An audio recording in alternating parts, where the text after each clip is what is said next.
Hello everyone. Okay, so let's begin today's video, that is the happenings of 1922 to 1929 of your chapter number 9, history, that is the making of nationalism. Okay?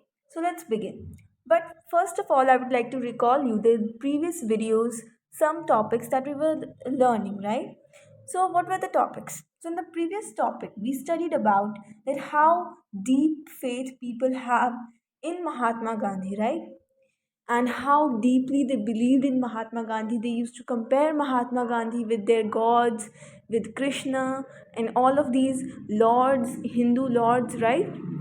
And also, non-cooperation movement was going on. Okay, so we were in the times of 1920, before 1922, but between 1919 to 1922, we were in that time. But now, in today's video, I'm going to take you to the 1922. Okay? So, in this year, what happened, and after this year, what things will be happening, we will also study about that. Okay? So, here, as you can see, the happenings of 1922 to 1929. So, the first thing comes here as Mahatma Gandhi, as you know, was against violent movements.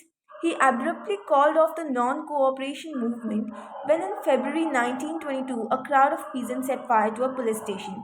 So, wait a minute. So, basically, what happened? Here is the image of Chora incident. Okay, so in March of 1922 year, in that year, Chori Chora incident happened in which the protesters were protesting non-violently, but they were sitting after the police station.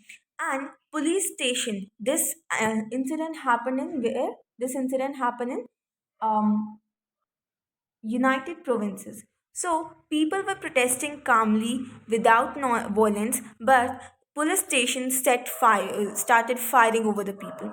So as police people started firing over the people, so people in response set fire to the police station, and 22 policemen were died in that police station. And that is how Chori Chora incident is very popular, because after this incident, when Mahatma Gandhi listened to this, Mahatma Gandhi shut the non-violence cooperation,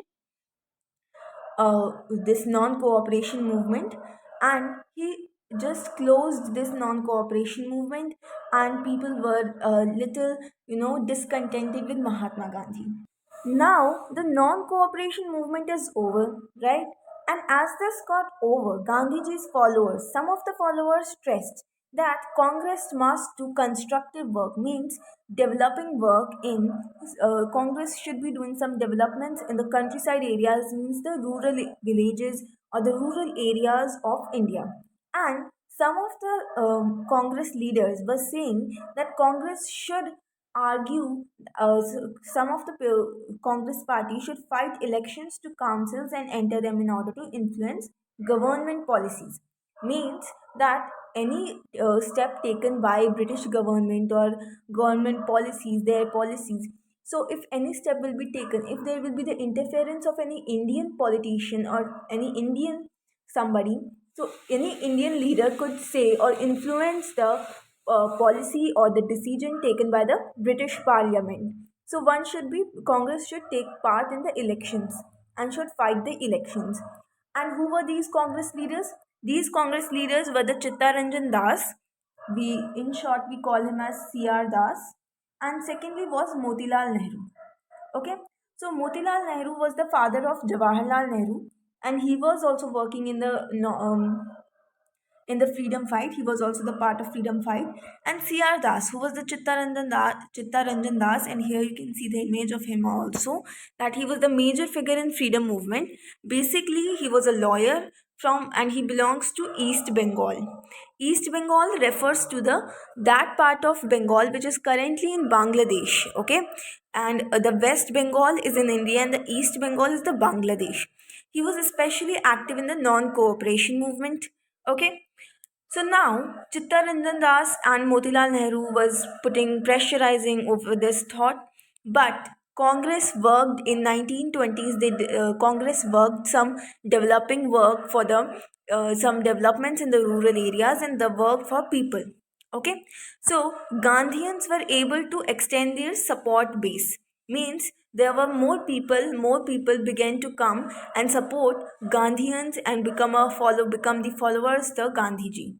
Okay, and this proved to be very useful, and this is how, as more people came in the Gandhians, you can say in the Gandhian movement, so the movement became stronger. Okay, now here are the two more important developments of the mid 1920s, were the formation of Rashtriya Swayam was the Rashtriya Swayam Sevak Sangh, which was this, in short, it is known as RSS, and Communist Party of India. Okay, so this in short form is CPI. So these two parties, here are the images of these two parties as well. This was CPI and this is RSS. So CPI and RSS were the two main important parties, or you can say organizations, were made. But what was the purpose behind making these organizations? So Rashtriya Swayam Sevak Sangh was for Hindu community, mainly for Hindu community, for Hindu religion, and this RSS used to promote Hinduism in India and consider Hindustan as as the land of Hindus, and were so supportive to Hindus. You can also say that on the other hand, as there was a Muslim League, so from Hindu side this was RSS, Rashtriya Swayam Sevak Sangh.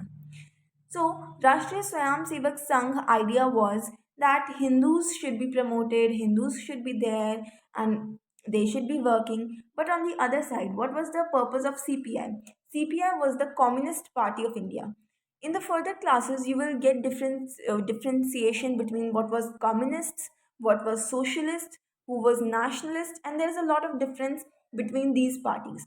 So, India also has its Communist Party, in which these people believe that what India should be. They wanted India should be a community, a land where the workers do not have any boss or do not have any leader who will, whatever the profit earned by workers in a factory will be given to the boss, and then boss will distribute the earning to the member of the people, to the people working, to the workers. Okay, but what they wanted, CPI wanted that workers should be their own leaders, and they should be working on the land, and whatever profit is earned they will distribute among themselves according to the works done by each other. So this type of CPI wanted that there should be the distribution of, there should be sharing of what salaries share. If somebody has more money they can share someone, and this is how a community should go like. So this is how CPI and RSS were different parties, and both have different opinions that how India should be, and we will learn in the further class. Now here comes the Bhagat Singh time period. So here was a what who was Bhagat Singh? He was the revolutionary nationalist, and he was also active in this period, in the 1922 to 1929 period. He was very active. Okay, so the decade closed with the Congress resolving to fight for Pune Swaraj. Bhagat Singh also contributed in the freedom fight, and when this decade closed, means around 1929, Congress was done with all the policies given by British government and all of that. Now Congress, what Congress wanted? They wanted Pune Swaraj, means complete independence. Okay, and in 1929 they wanted this under the presidency of who? Jawaharlal Nehru. Consequently, Independence Day was declared on 26th January 1930 all over the country. Okay, so now what happened that Congress wanted Pune Swaraj, complete independence, and they began this movement under the leadership of whom? Jawaharlal Nehru. And what the consequence of this Pune Swaraj movement? The consequence were that Independence Day was being declared on 26th January 1930 throughout the country. Now you must be thinking then why our country wasn't got independence, why didn't get independence in this year, in the on this date. There are some reasons, there are some things you will be getting to know in the next class, okay, in the further part of the chapter, and you will understand that why we could not get independence on 26th January 1930. Okay, so that will be a part of the next video. For that you have to watch, you have to check out on my channel, and you will get in the next video. But before that, Here is an image of Simon Go Back, people standing with the posters Simon Go Back, with the banners. Now, what was these? They were the demonstrators who were opposing the Simon Commission. Now, what was the Simon Commission? Actually, in 1927, British government in England, not in India, in England, they decided to send a commission headed by Lord Simon to decide India's political future. Okay, so basically, there was a Government of India Act 1919, which has to be for that act. British government was thinking that they should at least check out how the work is going on in this act and how the working is going over this act. So for that, Lord Simon with his seven British delegates made a Simon Commission and sent to India.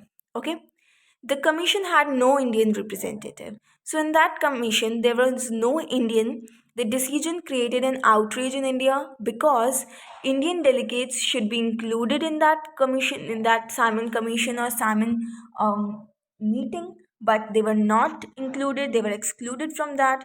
All political groups decided to boycott the commission.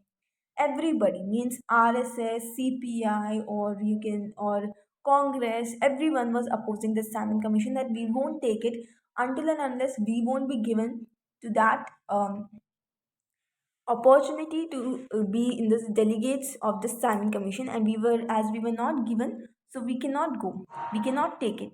When the commission arrived, it was met with demonstrations with banners saying Simon go back.